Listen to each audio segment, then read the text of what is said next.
Assalamualaikum warahmatullahi wabarakatuh. Terima kasih Bapak Ibu yang terhormat Kepala SD Negeri Mbusowo 2 Bapak Yunus Priambodo, yang saya hormati dan saya sayangi Bapak Ibu Guru SD Negeri Mbusowo 2. Terima kasih atas kesediaannya Bapak Ibu Guru untuk hadir di sini untuk mendengarkan presentasi atau pemaparan RTL atau rencana tindak lanjut rancangan pembelajaran berbasis proyek dengan komunitas belajar. Bapak Ibu, ini sebagai bentuk pemenuhan tugas saya dalam mengikuti kegiatan program pengembangan kompetensi guru PJOK. Di sini saya memiliki tugas untuk menyampaikan rancangan pembelajaran berbasis proyek dengan komunitas belajar. Komunitas belajar ini adalah komunitas belajar di sekolah, yaitu di SD Negeri Mbusowo 2. Untuk rancangan programnya saya memberi nama Happy All Trade. Happy di sini adalah senang atau bahagia. All Trade ini adalah kepanjangan dari olahraga tradisional. Jadi di sini saya ingin memberikan pemahaman kepada anak-anak nanti tentang olahraga tradisional. Dengan moto senang dan gembira dengan olahraga tradisional. Kemudian untuk latar belakangnya, kenapa saya mengambil temanya olahraga tradisional? Seperti yang kita ketahui saat ini, olahraga tradisional merupakan warisan budaya yang perlu dilestarikan karena mengandung nilai-nilai luhur dan kearifan lokal yang telah diwariskan dari generasi ke generasi. Olahraga tradisional merupakan warisan budaya asli kita, warisan budaya asli. Jadi perlu dilestarikan. Namun saat ini di era modernisasi ini atau era globalisasi ini, anak-anak itu cenderung belum mengenal, bahkan ada yang tidak mengenal olahraga tradisional. Bahkan ketika pertama kali saya ke sini, saya ingin memberikan permainan tradisional atau olahraga tradisional. Anak-anak itu saya tanya itu nggak tahu. Contoh saya kasih permainan gobak sodor. Mereka tidak tahu apa itu gobak sodor. Padahal kalau di zaman kita itu, kita kan senangnya main permainan tradisional. Oleh karena itu penting untuk mengenalkan dan melestarikan olahraga tradisional kepada anak-anak sejak dini, khususnya di tingkat sekolah dasar. Kemudian selanjutnya, tujuan dari program yang saya rancang ini, yang pertama, mengenal berbagai jenis olahraga tradisional di Indonesia. Jadi diharapkan nanti anak-anak mampu atau memahami dan mengenal berbagai jenis olahraga tradisional di Indonesia. Kemudian tujuan yang kedua adalah meningkatkan keterampilan motorik kasar melalui kegiatan olahraga tradisional. Jadi bukan hanya nanti mengenal saja, tapi anak-anak dari olahraga tradisional itu anak-anak nanti mampu mempraktekkan sehingga keterampilan motoriknya atau keterampilan geraknya dapat dikembangkan. Kemudian tujuan yang ketiga adalah menumbuhkan rasa cinta dan kebanggaan terhadap budaya lokal, khususnya tentang olahraga tradisional. Jadi menumbuhkan rasa cinta dan bangganya anak-anak terhadap warisan budaya, khususnya olahraga tradisional.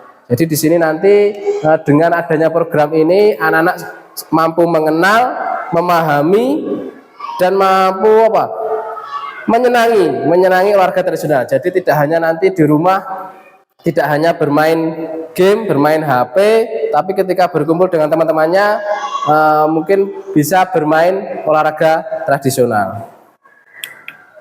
Selanjutnya, capaian, langkah-langkah, dan hasil. Untuk capaian yang diharapkan adalah yang pertama, meningkatnya pengetahuan siswa terhadap olahraga tradisional. Jadi nanti anak-anak dapat meningkat pengetahuannya tentang olahraga tradisional. Kemudian meningkatnya keterampilan gerak siswa dengan kegiatan olahraga tradisional. Kemudian yang ketiga adalah meningkatnya rasa cinta dan kebanggaan terhadap budaya lokal. Nah, ini merupakan capaian, ini adalah nanti hasil dari tujuan program tadi. Kemudian langkah-langkah. Langkah yang pertama yang nanti akan saya lakukan adalah berdiskusi dan berkoordinasi dengan kepala sekolah. Ini langkah awalnya. Kemudian yang kedua adalah merancang program dengan komunitas belajar sekolah. Oke, jadi nanti saya akan meminta bantuan Bapak Ibu untuk merancang program dengan komunitas belajar di sekolah. Jadi dengan Bapak Ibu sekalian nanti termasuk komite, saya juga akan membahasnya. Kemudian langkah yang ketiga yaitu mensosialisasikan kepada siswa khususnya kelas 4, 5, dan 6. Jadi nanti yang terlibat dalam program ini untuk siswa yaitu kelas 4, 5, dan 6. Ya, karena ini adalah di fase B dan fase C yang saya rasa ini nanti mampu memahami konsep programnya. Kemudian yang terakhir adalah evaluasi dan refleksi. Jadi setiap program nanti pasti harus ada evaluasi dan refleksinya. Kemudian hasil dari program nanti diharapkan adalah guru itu sebagai fasilitator memberikan kesempatan kepada peserta didik untuk meningkatkan pengetahuan dan keterampilan. Jadi nanti hasilnya guru itu sebagai fasilitator atau pembimbing agar dapat meningkatkan pengetahuan dan keterampilan siswa. Kemudian peserta didik memahami pentingnya menghargai dan melestarikan warisan budaya. Jadi di sini selain dari fungsi olahraganya sendiri juga masuk ke dalam untuk menghargai dan melestarikan warisan budaya ini masuk ke dalam materi apa Bapak Ibu? Tema apa? Memahami pentingnya menghargai dan melestarikan warisan budaya, keberagaman, kearifan lokal. Berarti bukan cuma nanti di olahraga saja. Makanya ini nanti rancangan program ini harus bekerjasama dengan komunitas belajar. Jadi tidak hanya dengan guru olahraga saja. Nah, di sini nanti akan saya sampaikan struktur program dan mitra dalam komunitas belajar. Nah, yang pertama, program ini merupakan kegiatan kokurikuler sekolah. Jadi program ini nanti masuk ke dalam kegiatan kokurikuler. Kemudian melibatkan siswa kelas 4, 5, dan 6. Tadi sudah saya sampaikan, ini melibatkan siswa kelas 4, 5, dan 6. Kemudian direncanakan bulan Desember dalam jeda kegiatan ASAS. Ini nanti rencananya program ini akan saya mulai di bulan Desember ketika jeda kegiatan ASAS atau asesmen sumatif akhir semester. Berarti sebelum ketika ada setelah kegiatan ASAS itu kan ada jeda sebelum penerimaan hasil belajar itu nanti akan saya laksanakan di waktu itu. Kemudian melibatkan komunitas belajar di SD Negeri Busawa 2. Jadi nanti tidak hanya guru olahraga tapi semua juga terlibat. Kemudian mengoptimalkan semua aset yang dimiliki sekolah. Nanti kita bahas satu-satu aset yang dimiliki sekolah yang dapat mendukung rancangan program dari Happy Oltrad nanti. Kemudian mitra kerja yaitu komite sekolah, wali murid, dan masyarakat sekitar. Jadi mitra kerja nanti ada komite, ada wali murid, dan masyarakat. Kalau komite nanti termasuk nanti dukungan ya, kita meminta dukungan termasuk juga wali murid dan masyarakat sekitar nanti kalau masyarakat mungkin anak-anak bisa mencari, menggali informasi terkait olahraga tradisional kepada masyarakat. Nah ini pernyataan tentang kapasitas yang dimiliki kelas atau sekolah. Ini kaitannya dengan aset yang dimiliki untuk mendukung rancangan program tadi atau program Happy All Trade. Yang pertama adalah aset manusia. Kita memiliki kepala sekolah sebagai penanggung jawab nanti, kepala sekolah. Kemudian KBS dan KBS ini komunitas belajar sekolah dan guru sebagai pendamping. Jadi, komunitas belajar dan guru nanti mendampingi anak-anak dalam melaksanakan program. Kemudian siswa sebagai pelaku utama dan orang tua sebagai pendukung.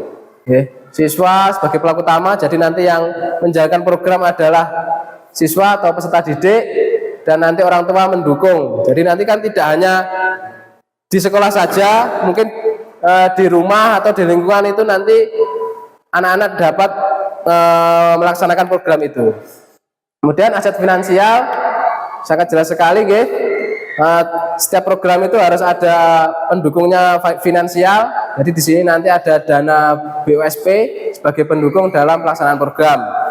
Kemudian aset fisik di sini merupakan sarana dan prasarana yang kita miliki, ada lapangan sekolah dan peralatan sekolah.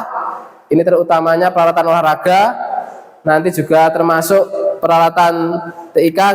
Nanti karena sebagai gambaran sedikit, nanti soalnya anak-anak itu harus ada produk karena berbasis proyek, jadi harus ada produknya. Nanti produknya adalah berupa video dan poster. Kemudian aset sosial, yaitu dukungan masyarakat juga berpengaruh dalam kegiatan program ini. Jadi nanti mungkin anak-anak nanti ketika mencari informasi atau menggali informasi terkait apa saja itu jenis-jenis olahraga tradisional atau permainan tradisional, itu nanti anak-anak bisa menggali informasi kepada masyarakat sekitar. Nah, sekarang ada rencana evaluasi. Evaluasi secara menyeluruh akan dilaksanakan pada kegiatan program ini berlangsung. Jadi seperti saya sampaikan tadi, setiap program itu harus ada evaluasi dan refleksi. Jadi nanti bisa jadi saat menjalankan program kita sudah melaksanakan evaluasi, dan nanti di akhir juga ada evaluasi. Akan juga dilakukan evaluasi bersama dengan KBS, apakah program sudah berjalan dengan baik, masih banyak kekurangan atau masih banyak kekurangan. Tentunya juga akan meminta umpan balik dari kepala sekolah, guru, siswa, dan orang tua. Jadi nanti ini bentuknya refleksi nanti, guys. Jadi ketika nanti sudah program sudah dijalankan, sudah selesai, nanti juga kita mengadakan evaluasi bersama kepala sekolah dan juga siswa dan orang tua. Nanti mungkin kalau orang tua mungkin bentuknya nanti bisa seperti wawancara gitu, nggih. Seperti itu. Kemudian ini kemungkinan tantangan. Kemungkinan tantangannya ini menurut saya yang dihadapi adalah peran orang tua kurang maksimal dalam program ini, dan peran orang tua kurang maksimal dalam program ini.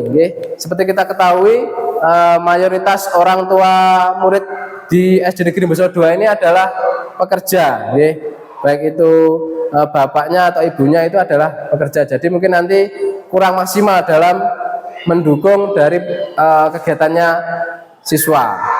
Nah, dalam hal ini saya merencanakan nanti mengatasi tantangan itu dengan memberi pemahaman kepada orang tua siswa. Jadi nanti akan berkunjung mungkin ke rumah orang tua, memberikan pemahaman, atau mungkin nanti ketika ada kesempatan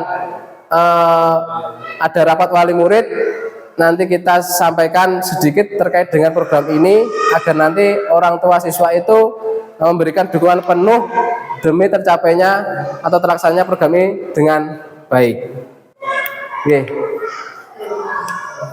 Sampai di sini mungkin ada yang perlu Bapak Ibu sampaikan atau tanyakan, mungkin saran dan masukan, monggo dipersilahkan. Pak Arif. Bagaimana gambaran alur kegiatannya? Gambaran alur kegiatan nggih. Nggih, baik Pak Arif. Sebagai gambarannya nggih. Sebagai gambarannya nanti ini saya namakan happy old trade. Enggak, seperti latar belakangnya tadi, saat ini anak-anak itu lebih suka atau lebih memahami itu tentang permainan modern. Nggih, salah satunya adalah permainan di HP. Jadi semakin ke sini itu dari budaya lokal khususnya olahraga tradisional itu semakin terkikis. Nggih, jadi saya ingin meningkatkan atau mengenalkan agar anak-anak itu lebih paham dan lebih menyenangi olahraga tradisional. Untuk alurnya nanti, konsepnya nanti anak-anak itu dari kelas 4, 5, 6 itu dibagi kelompok, ya, dibagi kelompok, dan di sana nanti anak-anak langkah awalnya itu mencari. Sebelumnya saya menyampaikan tujuan programnya, dan setelah itu anak-anak mencari informasi terkait dengan olahraga, jenis-jenis olahraga tradisional. Kalau rancangan saya nanti setiap kelompok itu mencari informasi tentang olahraga tradisional itu dua jenis setiap kelompok. Jadi nanti untuk kelas 4 nanti ada 2, kelas 5 dan 2 dan 6 juga 2. Jadi nanti kita sudah mempunyai 6 jenis olahraga tradisional. Nah, tapi bukan hanya mencari informasi, tapi anak-anak nanti juga harus menghasilkan produk. Produknya nanti berupa video dan poster. Ya, makanya nanti saya harus berkoordinasi dengan guru kelasnya nanti terkait nanti bagaimana pembuatan video atau poster. Dan anak kan perlu nanti, poster itu begini, seperti ini loh bentuknya. Jadi harus ada gambarnya, harus ada kata-katanya yang terkait dengan gambar itu, seperti itu. Jadi berkolaborasi dengan komunitas belajarnya nanti di situ. Nah, setelah itu nanti kita anak-anak mempresentasikan baik video atau posternya itu.